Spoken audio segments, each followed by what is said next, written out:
Lorry tanker ಮುಖಾಮುಖಿ ಡಿಕ್ಕಿ, ಸ್ಥಳದಲ್ಲೇ ಮೂವರ ದಾರುಣ ಸಾವು. ಬಾಗಲಕೋಟೆ ಜಿಲ್ಲೆಯ ಮುಧೋಳ ತಾಲೂಕಿನ ಬಂಟನೂರು ಕ್ರಾಸ್ ಬಳಿ ಭೀಕರ ರಸ್ತೆ ಅಪಘಾತ ಸಂಭವಿಸಿದ್ದು, ಲಾರಿ ಮತ್ತು ಟ್ಯಾಂಕರ್ ಮುಖಾಮುಖಿ ಡಿಕ್ಕಿಯ ಪರಿಣಾಮ ಮೂವರು ಸ್ಥಳದಲ್ಲೇ ಮೃತಪಟ್ಟಿರುವ ಘಟನೆ ನಡೆದಿದೆ. ಮೃತರನ್ನು 22 ವರ್ಷದ ಮಲ್ಲಿಕಾರ್ಜುನ್ ಗುರಿಕಾರ್, 20 ವರ್ಷದ ರೇವಣಸಿದ್ದಪ್ಪ ಕಡೆಮನಿ ಹಾಗೂ 33 ವರ್ಷದ ಸುರೇಶ್ ಕೊಣ್ಣೂರು ಎಂದು ಗುರುತಿಸಲಾಗಿದೆ. ಇನ್ನು ಘಟನೆಯಲ್ಲಿ ರಮೇಶ್ ಮಾದಾರ್ ಎಂಬುವವರು ಗಂಭೀರವಾಗಿ ಗಾಯಗೊಂಡಿದ್ದು, ಸ್ಥಳೀಯ ಆಸ್ಪತ್ರೆಯಲ್ಲಿ ಚಿಕಿತ್ಸೆ ಪಡೆಯುತ್ತಿದ್ದಾರೆ. ಲಾರಿ ಹಾಗೂ ಸಿಮೆಂಟ್ ತುಂಬಿದ್ದ ಟ್ಯಾಂಕರ್ ಡಿಕ್ಕಿಯ ರಭಸಕ್ಕೆ 2 ವಾಹನದ ಮುಂಭಾಗ ಸಂಪೂರ್ಣ ನಜ್ಜುಗುಜ್ಜಾಗಿದ್ದು, ಘಟನೆಯಿಂದಾಗಿ ಕೆಲಕಾಲ ಟ್ರಾಫಿಕ್ ಜಾಮ್ ಉಂಟಾಗಿದೆ. ಇನ್ನು ಸುದ್ದಿ ತಿಳಿದು ಎಸ್ಪಿ ಸಿದ್ಧಾರ್ಥ್ ಗೋಯಲ್ ಸ್ಥಳಕ್ಕೆ ಭೇಟಿ ನೀಡಿ ಪರಿಶೀಲನೆ ನಡೆಸಿದ್ದಾರೆ.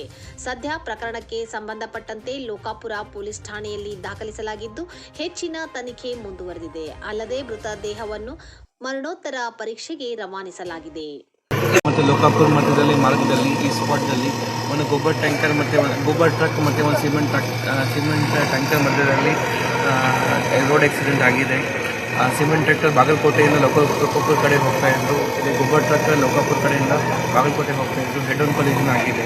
ಆ ಟ್ರಕ್ಕಲ್ಲಿ 3 ಜನ ಇದ್ದರು. 3 ಜನ ಅಲ್ಲಿ ಇಬ್ಬರದ್ದು ಸ್ಪಾಟಲ್ಲಿ ಡೆತ್ ಆಗಿದೆ. ಒಬ್ಬ ಸೀರಿಯಸ್ ಇದ್ದಾಗ ಮೊದಲು ಸರ್ಕಾರಿ ಆಸ್ಪತ್ರೆಯಲ್ಲಿ ಶಿಫ್ಟ್ ಮಾಡಲಾಗಿದೆ. ಆ ಟ್ಯಾಂಕರಲ್ಲಿ ಒಬ್ಬ ಅವನದು ಕೂಡ ಡೆತ್ ಆಗಿದೆ. ಸೊ ಟೋಟಲ್ 3 ಜನ ಡೆತ್ ಆಗಿದೆ. ಒಬ್ಬ ಸೀರಿಯಸ್ ಇದ್ದಾನೆ. ಅವರು ಎಲ್ಲಿಂದ ಬಂದಿದ್ದಾರೆ ಅದರ ಬಗ್ಗೆ ನಾವು ಹೆಚ್ಚಿನ ಮಾಹಿತಿ ಕಲೆಕ್ಟ್ ಮಾಡ್ತೇವೆ.